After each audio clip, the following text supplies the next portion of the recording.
सरकार चाहे कोई सी हो या कहीं की हो, इलेक्शंस का समय आने पर केंद्र सरकार या राज्य सरकार सब नींद से जाग उठती हैं, नोटिस में नोटिस इशू करने लग पड़ती हैं। तो अब मैं यहाँ पे बात कर रही हूँ दिल्ली सरकार की, जिनके इलेक्शन है फरवरी 2025 को। अब उससे पहले उन्हें प्रोएक्टिवली काम करने हैं। अब जो नोटिस वो इशू कर रहे हैं उनको इम्प्लीमेंट करना है, पुरानी भर्ती प्रक्रियाओं पर डिसीजंस लेने हैं, नई भर्ती प्रक्रियाओं को फिल करना है। तो अब ये भर्तियां लेकिन होंगी कब? ये जो नोटिस आ रहे हैं आपस में कैसे कोरिलेटेड है और इन पर इम्प्लीमेंटेशन कब लिया जाएगा आखिरकार? अब छात्रों के हित में डिसीजंस कब लिया जाएगा? इन सभी की चर्चा हम आज के इस वीडियो में करने वाले हैं। तो ध्यान से सुनना, ये एक नोटिस आया था 6 नवंबर 2024 को। ये नोटिस इशू किया गया था आशीष कुंद्रा जी, जो कि प्रिंसिपल सेक्रेटरी हैं DSSB में। ये नोटिस को अप्रूव किया गया था लेफ्टिनेंट गवर्नर के द्वारा। अब यहाँ पर बहुत ही एक्सप्लिसिटली कहा गया था कि ऑनरेबल लेफ्टिनेंट गवर्नर जी जो हैं वो रेगुलरली मॉनिटर कर रहे हैं सभी डिपार्टमेंट्स के वेकेंट पोस्ट्स के स्टेटसेस को, और वहाँ पे चाहे वो प्रमोशनल लेवल पर हो, चाहे वो डायरेक्ट रिक्रूटमेंट लेवल पर हो, वो वहाँ से रिक्विजिशन चाहते हैं। लास्ट जो फंक्शन हुआ था विज्ञान भवन में, वहाँ पर जब उन्होंने नियुक्ति पत्र बांटे थे तो ये बोला गया था लेफ्टिनेंट गवर्नर जी एक्सपेक्ट कर रहे हैं, और उन्हें बताया गया था वहाँ पर कि 20,000 प्लस पदों को फिल किया जाना है DSSB में मार्च 2025 से पहले।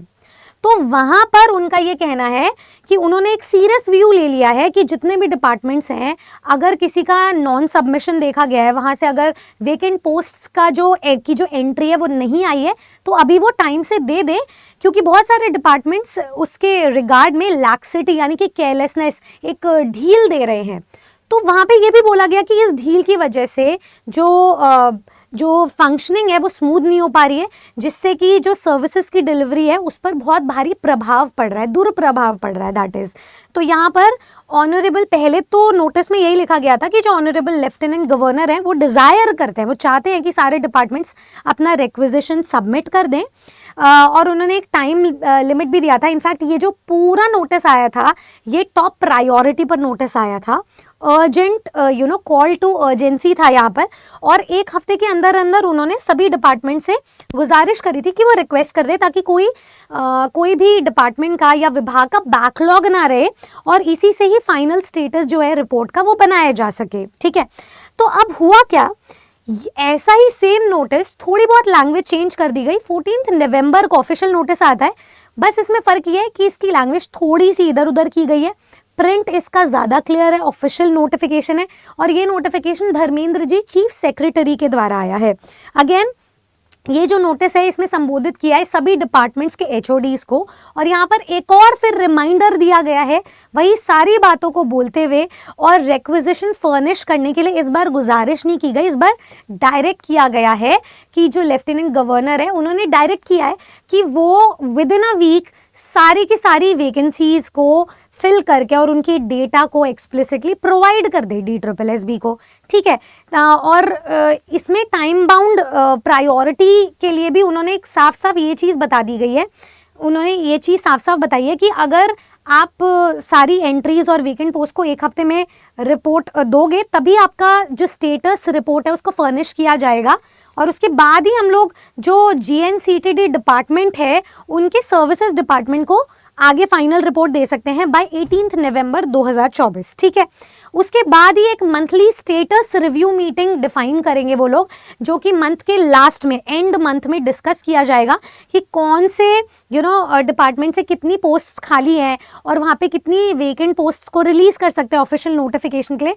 परूजल का मतलब होता है आप बहुत ही केयरफुली उनको देखोगे और उसके बाद ही एक एक्शनेबल डिसीजन ले पाओगे कि कैसे इन वैकेंसीज को ट्रांसमिट करना है और लेफ्टिनेंट गवर्नर तक पहुंचाना है। तो ये कहते हुए मैं आपको छोटा सा एक टाइमलाइन समझा देती हूँ।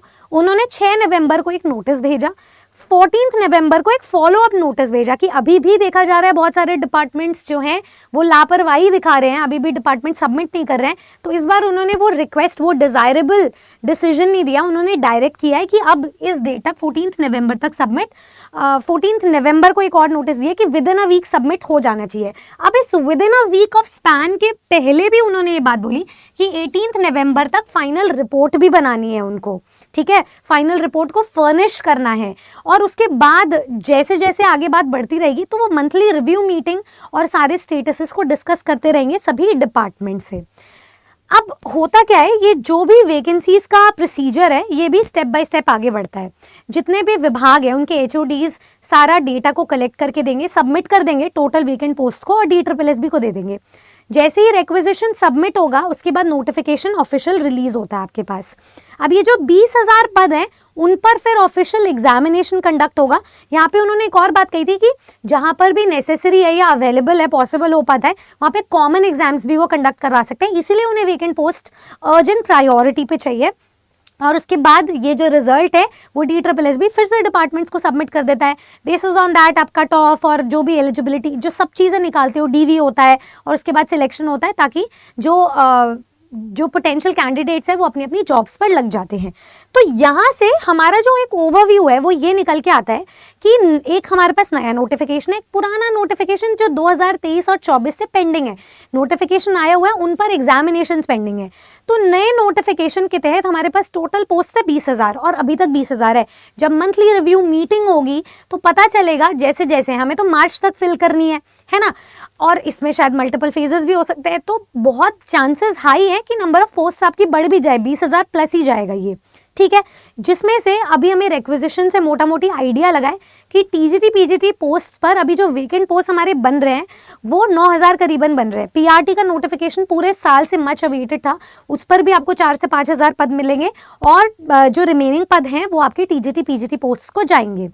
अब यहाँ पे पॉसिबिलिटी जो हमारा एक थॉट बन रहा है, स्कूल ऑफ थॉट, जिसमें नोटिफिकेशन हमें हो सकता है क्योंकि इनके पास पूरा डेटा रेडी है और ये कॉल टू एक्शन ले रहे हैं कि फटाफट से एक डिसीजन लो, ठीक है। और अब ये डायरेक्शन एक दी जा रही है, हो सकता है पूरे चांसेस है कि ये नवंबर दिसंबर तक अपना एक नोटिफिकेशन रिलीज कर दें, क्योंकि फरवरी में है इलेक्शंस के पहले लग जाएगी आचार संहिता, ताकि स्टूडेंट्स मीनवाइल अपना प्रिपेयर कर ले। और क्योंकि इन्हें मार्च 2025 से पहले फिल करनी है ये सारी नियुक्ति, तो मार्च 2025 के अराउंड ये अपना एग्जाम ले सकते हैं, ताकि नए अकेडमिक सेशन की शुरुआत पे ये जितने भी टीचिंग पोस्ट्स के कैंडिडेट्स हैं वो अपने अपने स्कूल में ज्वाइनिंग कर सके, एक फ्रेश स्टार्ट ले सके।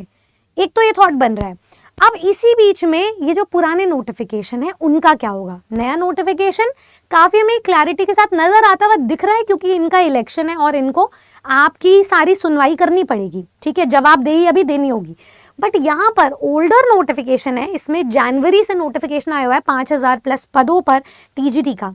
पिछले साल से ही PGT के बहुत सारे पोस्ट है, कुछ एग्जामिनेशन हो पाए, कुछ नहीं हो पाए, फिर आगे आगे टलते गए। तो ये टोटल ये जो है 6,000 कुछ पद है, मतलब आप ये मान करके चलो टीचिंग TGT PGT के। तो इसमें जो नोटिफिकेशन है ये 2023-24 का ही नोटिफिकेशन है, एग्जाम अभी इसका पेंडिंग है। आप ये मान करके चल सकते हो, जो भी स्टूडेंट्स अभी वेट कर रहे हैं, पूरे साल एग्जाम नहीं हुआ, तो कभी भी ये शायद दिसंबर तक देखा जा सकता है इसका एग्जामिनेशन, अगर इनको नए नोटिफिकेशन पर कार्रवाई चलानी है तो। क्योंकि ये नोटिफिकेशन भी फिल करना अभी ज़रूरी है, इलेक्शंस है, आचार संहिता लग जाएगी, ये इंपॉर्टेंट नोटवर्दी बात है। तो आप अपना एग्जाम उसके पहले पहले कभी भी एक्सपेक्ट कर सकते हो। तो यहाँ से हमें ये समझ में आता है कि बाय चांस, क्योंकि पूरे साल स्टूडेंट्स ने प्रिपेयर करा, अभी notification much awaited and top priority पर है, और जो आयोग है वो भी अपना प्रोएक्टिवली सारा काम कर रहा है। तो आपको अपने पेपर 1 की तैयारी और जो भी धूल जम गई है उन कॉन्सेप्ट्स पे उनको ब्रश अप करना शुरू कर देना चाहिए, एंड साथ ही साथ में अपने सब्जेक्ट पे फोकस करना चाहिए आपको लाइव प्लस रिकॉर्डेड वर्जन से। जहाँ पे भी आपने मेंटोरशिप या गाइडेंस ली है आपको उनकी फिर से रिकॉर्डिंग्स चेक कर लेनी चाहिए, एंड वापस से अगर ये बहुत शॉर्ट नोटिस पे एंड टाइट प्रायोरिटी पे एग्जाम हो जाता है तो फिर आपके लिए अभी बहुत ज़रूरी है कि आप अपनी पढ़ाई को बिल्कुल ढील ना दें एंड कंटिन्यूएशन में पढ़ाई करें, राइट। तो अगर कोई भी स्टूडेंट हमारे साथ पढ़ाई करना चाहता है तो टीचर्स अड्डा 24/7 यूट्यूब चैनल के साथ जुड़े रहे, आपको फ्री रिसोर्सेज, मैराथन सब कुछ यहाँ पे मिलेगा। एंड ऐसी और जानकारी के लिए सब्सक्राइब करें टीचर्स अड्डा 24/7 यूट्यूब चैनल को। आपकी क्या राय है दिल्ली को लेकर, DSSB को लेकर, इलेक्शंस को लेकर, आने वाली वैकेंसीज़ को लेकर, पुरानी वैकेंसीज़ को लेकर, हमें अपनी राय ज़रूर बताएं कमेंट सेक्शन में। एंड मैं आपसे बहुत ही जल्द मिलने वाली हूँ अपनी नेक्स्ट वीडियो में। Thank you so much.